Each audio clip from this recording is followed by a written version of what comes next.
All right, in this video, we're going to talk about how to know if your family is ready to world school. In the last video, I talked about some of the cons of world schooling. So in this video, I'm going to talk, there was a commenter that asked about how we decided to stop world schooling, and I wanted to expand a little bit on that and talk more about how our kids kind of brought it up, how that conversation went, and how to know if your family is ready for world schooling. I'll talk a little bit more very specifically around different age groups that I think are a good fit for it, not a great fit, and some of our lived experience from what we heard from some kids who were a little bit older and were world schooling. When we decided to stop world schooling or decided that our trip was going to come to an end, initially when we set out, we figured like 2 or 3 years, and it ended up being just under 2 years. It was actually because of a conversation that we had with our kids in Portugal. So when we were staying in Portugal, we're in this little apartment just outside of Lisbon. Our boys were talking at night, I guess the night before this conversation with everyone. And they were saying that they were kind of like tired and frustrated of traveling because they miss sports, they miss having a steady friend group, all that. And they decided the next day to call a family meeting. And so we have a rule in our family that anyone can call a family meeting at any time if there's something important to talk about. And I'll expand a bit more about what that is afterwards. But essentially, we just all sat around the dinner table and we started talking about, okay, what's on your mind? Let's talk about it. So at the time, our boys were 7 and 9 years old.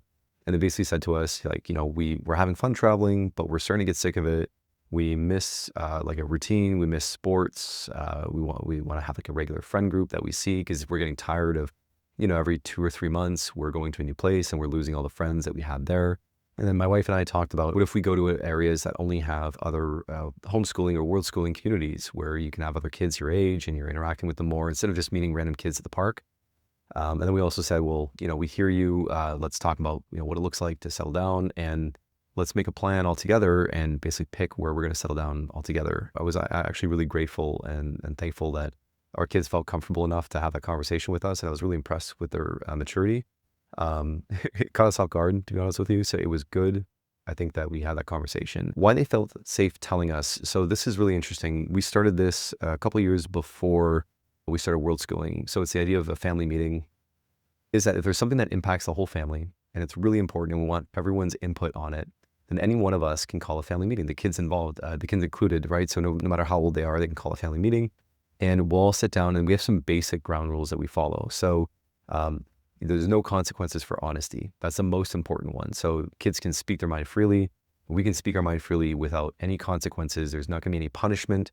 If someone's frustrated with someone else, they want to, just basically clear the air and do a little bit of venting, that's okay. Like obviously we don't want people to be mean, but the idea is that we want to invite open discussion without having any penalty associated with it. Because if you punish your kids every time they're honest with you, then you're going to teach them that they can't be honest with you, right? And then everyone gets a turn to talk. So if someone has an issue with someone else, both sides will be heard. We kind of treat it like a courtroom. Now that I think about it, it's, we hear the defense, we hear the prosecution's case, and then there's back and forth and all that. So we try to make it so that everyone knows they're going to be heard and they're going to get basically a fair shot at presenting their case and trying to find a resolution. And then basically everyone pitches in to say like what they're going to change or how they think they can help, propose ideas. And then we just keep going until everyone is kind of like satisfied with the outcome or feels good that they've been heard and that they have a plan moving forward.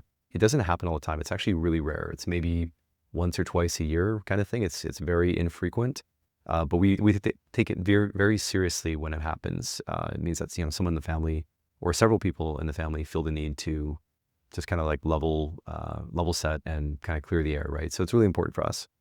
It's funny, the compromise that we came to in that meeting and afterwards, so we said, hey, let mom and I talk about it. We'll come up with some ideas and we'll talk about it. When we came back to them the next day, we'd settled on, like, we've already made some commitments for travel and we don't yet know where we want to settle down. So what do you guys think if we finish out it's about a year of travel that we had left on our plan, where we'd already lined up like the next places that we were going.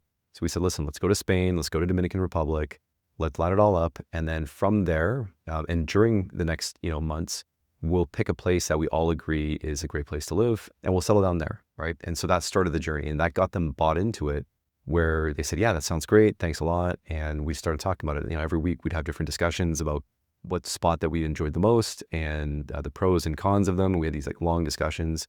It was a whole like family effort, really. It wasn't just myself or my wife or both of us telling the kids this is how it's going to be. We really involved them in the decision. So was really cool. And then now we've been settled down in BC and Canada again for about 8 or 9 months. And it's the best it's ever been. Like the kids are super happy. They're doing hockey very seriously. They're trying to go competitive. My daughter's doing gymnastics. We really like it. Like everyone's very happy, and we're regular members of our church. We've got a regular friend group now that we spend a lot of time together. So it's really cool. So it was funny too, in terms of disagreements during the discussion, one of the things that we conceded on was that we didn't want to go anywhere with snow. That was a big point for us, but we accepted to go to BC because there's a lot of really positive things about it, and our kids really like snow. They like sledding, skiing, that kind of stuff. So we said, okay, we'll go and we'll settle down here. So yeah. The next big question I'm expecting that people will have is, should my family go? Should your family go, right?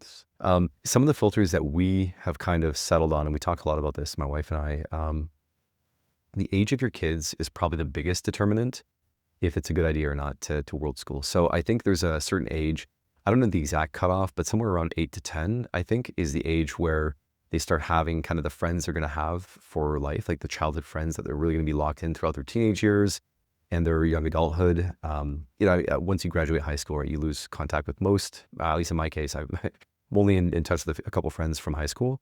But I think it's important for kids to have that experience of having roots and kind of knowing where they come from, so to speak, right? So I think it's around that age.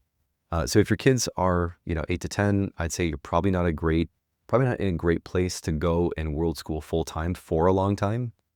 Does that mean that you can't do it for half a year or a year? No, absolutely not. It's possible, I think.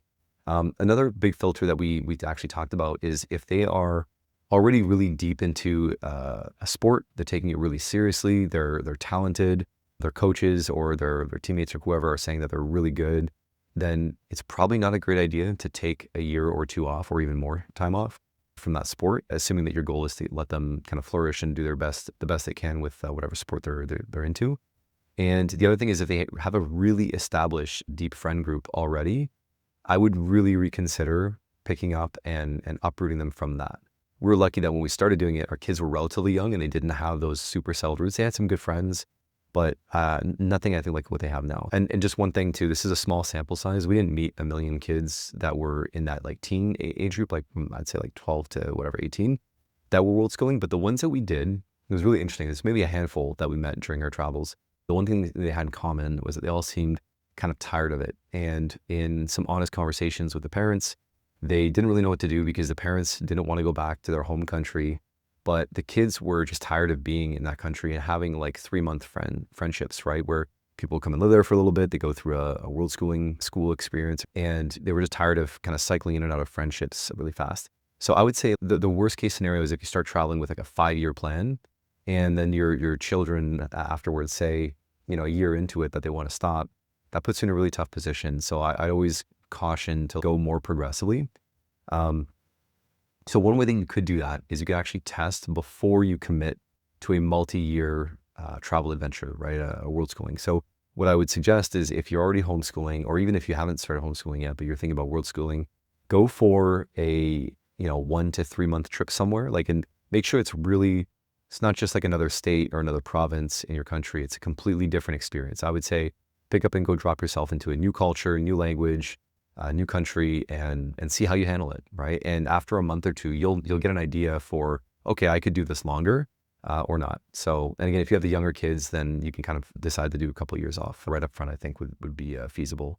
So how to actually have the conversation. I mean, this is tough. I don't want to give like broad advice that I could pretend applies to everyone. I'd say just, you know your kids, you know yourself, but try to have that conversation of like, here are the pros and the cons. And I mean, if you're homeschooling, you want them to have that independence, I'm assuming, right? You want them to be able to think for themselves, and you're a little non-traditional already. So you can have the conversation and just say, here's what we're thinking of doing. What do you think? Does it excite you?